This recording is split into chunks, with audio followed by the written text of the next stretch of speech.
चलिए, आज की इस गहन चर्चा की शुरुआत ना हाँ। एक बहुत ही विजुअल, एकदम सिनेमैटिक तस्वीर से करते हैं। बिल्कुल। हाँ, तो हम कल्पना कर सकते हैं कि एक बहुत ही धूल भरी, एकदम सुनसान सी कच्ची पगडंडी है और उस पगडंडी के बीचों बीच एक इंसान खड़ा है। पैरों में कोई जूते चप्पल नहीं है, एकदम नंगे पांव है वो। शरीर पर कपड़ों के नाम पर बस एक मैली सी फटी हुई धोती है। एक टिपिकल भारतीय किसान की छवि। बिल्कुल। और देखने में वो भले ही एक बेहद कमजोर और हारा हुआ व्यक्ति लगे, लेकिन अगर कोई उसकी आंखों में गहराई से देखे ना, तो वहां एक अजीब सी, मतलब एक बेहद शक्तिशाली और अडिग चमक दिखाई देती है। सही कहा। और दुनिया में अगर देखा जाए तो हर इंसान की जो पहचान है, उसका जो वजूद है, वो किसी न किसी भौतिक चीज से जुड़ा होता है ना? हाँ, जैसे एक व्यापारी के लिए उसकी लोहे की तिजोरी ही उसका सब कुछ है।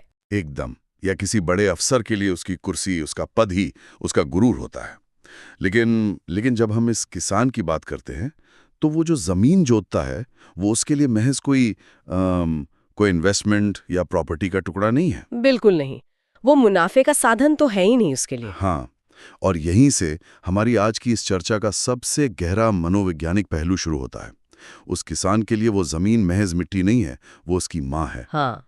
वो जमीन उसका सबसे बड़ा अभिमान है, एक ऐसा गुरूर है जिसके दम पर वो भयंकर अकाल में भी, जब खाने को दाना ना हो, तब भी वो सीना तान कर खड़ा रह सकता है। बाप रे, कितनी गहरी बात है ये। और इसीलिए जब किसी भ्रष्ट सिस्टम या कर्ज के चलते वो जमीन उससे छिन जाती है, तो वो इंसान सिर्फ बेघर नहीं होता, वो अंदर से पूरी तरह बेजान हो जाता है। बिल्कुल, उसकी आत्मा ही छिन जाती है उससे। एक तरह से वो जिंदा रहते हुए भी अंदर से मर जाता है। ये सारांश समझना नहीं है। बिल्कुल नहीं। हम एक ऐसे सिनेमैटिक अनुभव के जरिए उस दौर में उतरने वाले हैं जहां मिट्टी की सोंधी खुशबू में ना एक बहुत ही गहरा, एक अनकहा दर्द मिला हुआ था। हाँ, हम समझेंगे कि कैसे सिस्टम का भ्रष्टाचार, समाज का खोखलापन और गरीबी, ये सब मिलकर एक इंसान की पूरी पहचान को निगल जाते हैं। तो चलिए इस यात्रा की शुरुआत करते हैं। कहानी का जो कैनवस है वो बनारस के पास बसे एक गांव से शुरू होता है। हाँ। गांव का नाम है बेला। अगर हम बेला गांव का एक सिनेमैटिक चित्र अपने दिमाग में बनाएं, तो पहली नजर में वो बड़ा ही शांत लगता है। बहुत खूबसूरत आम के हरे भरे बगीचे हैं, नीम की घनी और ठंडी छांव हैं। हाँ, और वो कच्ची धूल भरी सड़कें, बाहर से तो सब बहुत सुकून भरा लगता है ना? लेकिन इस ऊपरी शांति के ठीक नीचे समाज में बदलाव की एक ऐसी भयानक आंधी चल रही है, जो पुराने बरगद जैसे इंसानों को उखाड़ रही है और नए खरपतवार हैं, उन्हें फलने फूलने का मौका दे रही है। मतलब ये गांव उस समय के भारतीय समाज के ट्रांजिशन का एक बहुत बड़ा सिंबल है। बिल्कुल सिंबल है। और यहाँ देखना दिलचस्प है कि ये बदलाव सिर्फ आर्थिक नहीं है।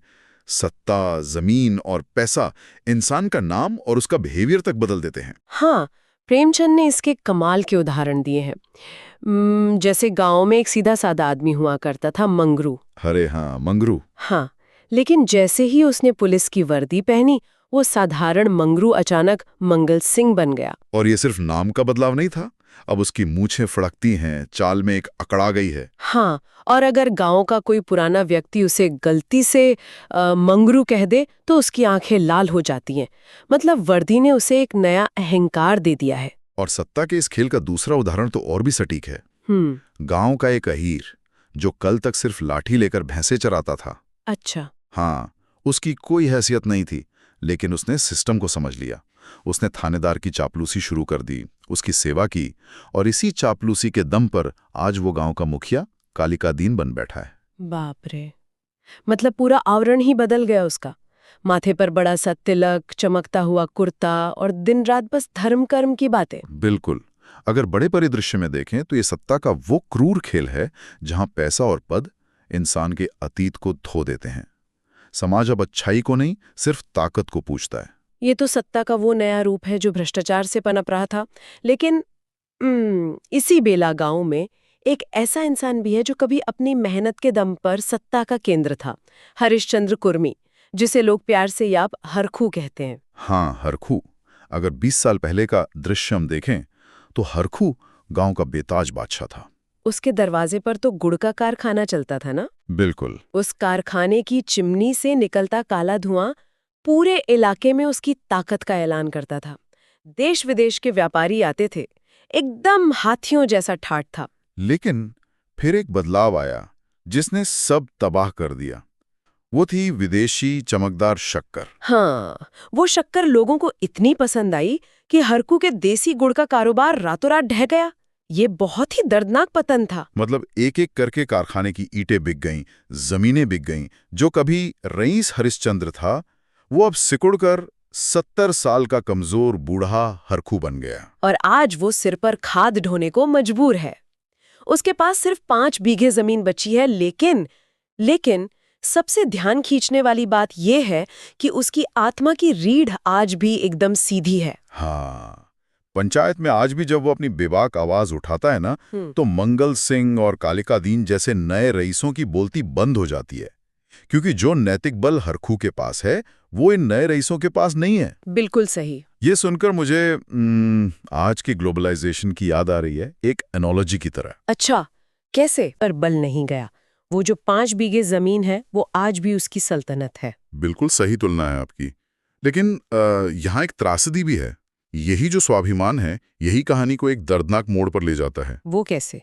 क्योंकि जब इंसान आर्थिक रूप से टूटता है, तो एक सीमा के बाद उसका शरीर भी टूटने लगता है। सिर्फ हवा और स्वाभिमान से तो जिंदा नहीं रह सकते ना। हाँ, ये तो है। कार्तिक के महीने में हरकू बहुत बुरी तरह बीमार पड़ता है।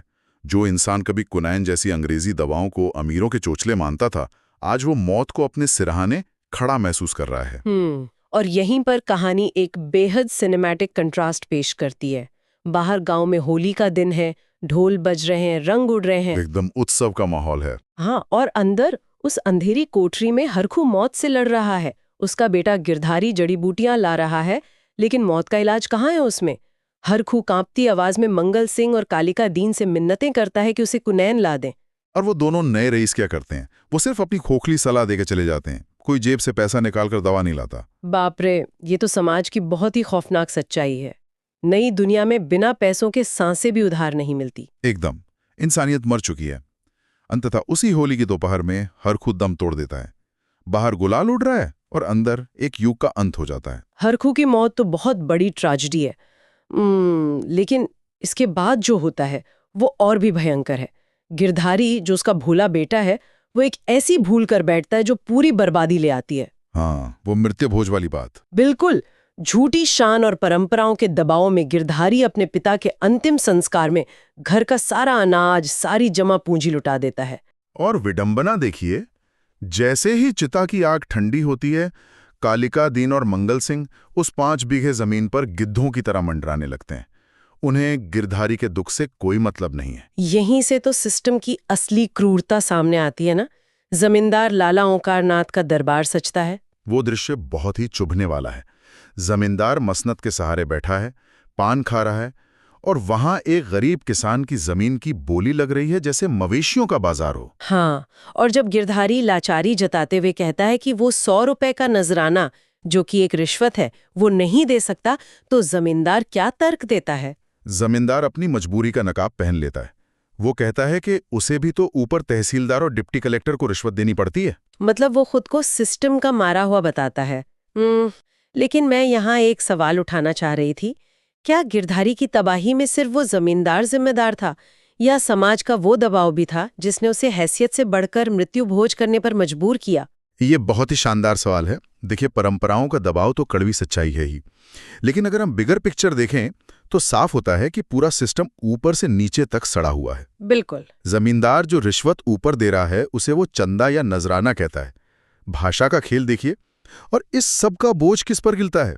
उस किसान पर जिसके घर में खाने को दाना नहीं है। ये एक ऐसा दुष्चक्र है जिसे तोड़ना नामुमकिन है, और नतीजा वही होता है जिसका डर था। गिरधारी की जमीन छिन जाती है। कालिका दीन 100 रुपए देकर उसे अपने नाम करवा लेता है।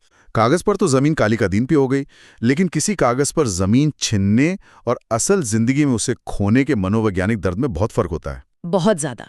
और इस बात को कहानी के अगले हिस्से में एकदम विजुअल तरीके से उकेरा गया है। जुलाई का महीना है, आषाढ़ की पहली बारिश। आषाढ़ की बारिश, काले बादल घिरे हैं, मिट्टी की सौंधी मनक हवा में घुल गई है। पूरे गांव में जश्न है। किसान अपने हल बैल तैयार कर रहे हैं। हाँ, खेती करने वालों के लिए तो ये किसी बड़े त्योहार से कम नहीं है। बिल्कुल। लेकिन इस उत्सवी माहौल के विपरीत गिरधारी के घर में कैसा सन्नाटा है। वहां शमशान जैसा मातम पसरा है।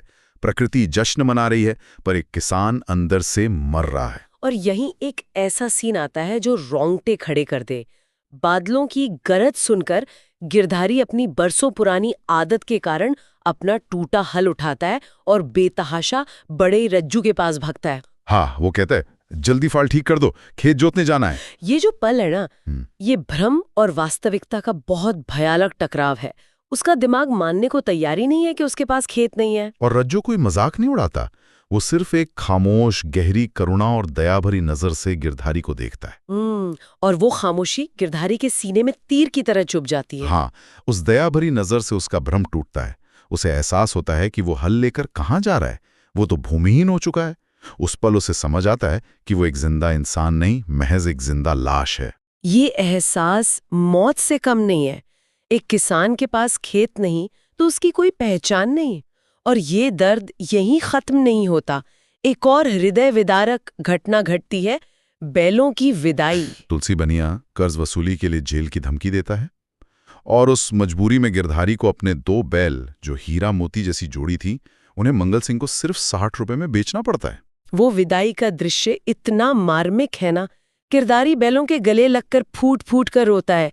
जानवर बोल नहीं सकते, पर उनकी खामोश आंखें जैसे पूछ रही हों कि ओम, हमने तुम्हारी इतनी सेवा की, हमें घर से क्यों निकाल रहे हो? देखिए, अगर हम मनोविज्ञान समझें तो किसान के लिए जमीन और बैल सिर्फ पैसे कमाने का साधन नहीं होते, वो उसकी अस्मिता का हिस्सा होते हैं। बिल्कुल। शहर में किसी की नौकरी जाए तो वो आर्थिक नुकसान है, पर किसान की जमीन छिनना वो महज नुकसान नहीं, वो उसके आत्मसम्मान, उसकी पहचान की हत्या है। वो बैल तो उसके बच्चों की तरह थे। जब जमीन और बैल ही नहीं रहे तो गिरधारी के जीने का क्या मतलब? एकदम। और यहीं से ये चर्चा अपने क्लाइमैक्स, यानी एक खौफनाक अंत की ओर बढ़ती है। जमीन जाने के बाद गिरधारी मानसिक रूप से टूट जाता है। हाँ। एक रात का सन्नाटा है, सुभागी उसका इंतजार कर रही है, पर गिरधारी घर के बाहर अंधेरे में खड़ा है, बैलों की खाली नांद के पास। और वो ऐसे हाथ हिला रहा है जैसे अदृश्य बैलों को चारा डाल रहा हो। ये उसकी मानसिक विक्षिप्तता की पराकाष्ठा है। और फिर उसी रात वो अंधेरे में कहीं विलीन हो जाता है। और अगली सुबह का जो दृश्य है वो और भी सिनेमैटिक है। गांव में घना कोहरा छाया है। कालिका दीन नए हल और बैलों के साथ गर्व से उस जमीन पर पहुंचता है। पर वहां वो क्या देखता है? गिरधारी खेत की मेड़ पर चुपचाप खड़ा है। कालिका दीन पास जाता है, पर गिरधारी पीछे हटने लगता है। और पीछे हटते हटते वो खेत के किनारे बने कुएं तक पहुंचता है और पीछे की तरफ ही कुएं में छलांग लगा देता है। बाप रे! और सबसे डरावनी बात, कुएं में गिरने की कोई आवाज नहीं आती, पानी की कोई लहर नहीं उठती, सिर्फ एक गहरा सन्नाटा। कालिका दीन चीखते हुए हल बैल छोड़कर भाग जाता है। और इसका परिणाम क्या होता है? आज इतने सालों बाद भी वो जमीन बंजर पड़ी है। गांव वालों में दहशत है कि आज भी शाम ढलते ही मेड़ पर गिरधारी की आकृति दिखती है, रोने की आवाजें आती हैं। उस जमीन को किसी ने छुआ तक नहीं है। तो यहाँ ये सवाल उठता है, क्या ये सचमुच कोई भूत की कहानी है, या ये पूरे गांव के कलेक्टिव गिल्ट, उस सामूहिक अपराध बोध का प्रतीक है? ये बहुत सटीक विश्लेषण है। ये डराने वाली कहानी नहीं है। प्रेमचंद का ये भूत समाज की सोई चेतना को जगाने के लिए है। वो बताना चाहते हैं कि जब आप सत्ता के जोर पर किसी लाचार की जमीन छीनते हैं तो आप उसकी आत्मा की हत्या करते हैं। गिरधारी का शरीर गायब हो गया, पर आत्मा उस मिट्टी से कभी अलग नहीं हो पाई। ये सचमुच झकझोर कर रख देने वाली बात है। हरखू और गिरधारी की कहानी दशकों पुरानी है, लेकिन ये कोई बीते कल का किस्सा नहीं है।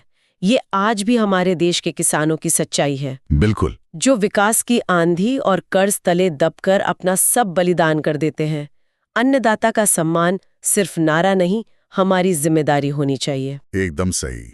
और चर्चा को खत्म करने से पहले मैं एक अंतिम विचार की ओर ध्यान खींचना चाहूंगा। गिरधारी तो गायब हो गया, पर उसके बड़े बेटे का क्या हुआ? हाँ, जो कभी एक जमींदार किसान का बेटा था, आज वो पास के ईंट के भट्टे पर 20 रुपए महीने की मजदूरी करता है। अब वो धोती कुर्ता नहीं, अंग्रेजी जूते पहनता है, जौ की जगह गेहूं खाता है। बाहरी तौर पर तो ऐसा लगेगा कि वो आर्थिक रूप से बेहतर हो गया है। हाँ, उसे नकद वेतन मिल रहा है, पर समाज में उसकी हैसियत क्या है? सामाजिक रूप से वो शून्य हो गया। एकदम जीरो। गांव की पंचायत में जहां उसका दादा हर खुद दहाड़ता था, आज वो बेटा किसी के बराबर बैठने लायक नहीं रहा। बाप रे। यही विचार सबसे ज्यादा परेशान करता है। क्या यही वो तथाकथित विकास है जिसकी हम कल्पना करते हैं, जहां एक इंसान अपनी मिट्टी से कट जाए और सिर्फ एक कारखाने का बेजान पुर्जा बनकर रह जाए? ये सचमुच बहुत गहरा सवाल है। श्रोताओं को भी इस पर विचार करना चाहिए कि अगली बार जब वो विकास या प्रगति जैसे शब्द सुने तो सोचें कि इसकी कीमत असल में कौन चुका रहा है।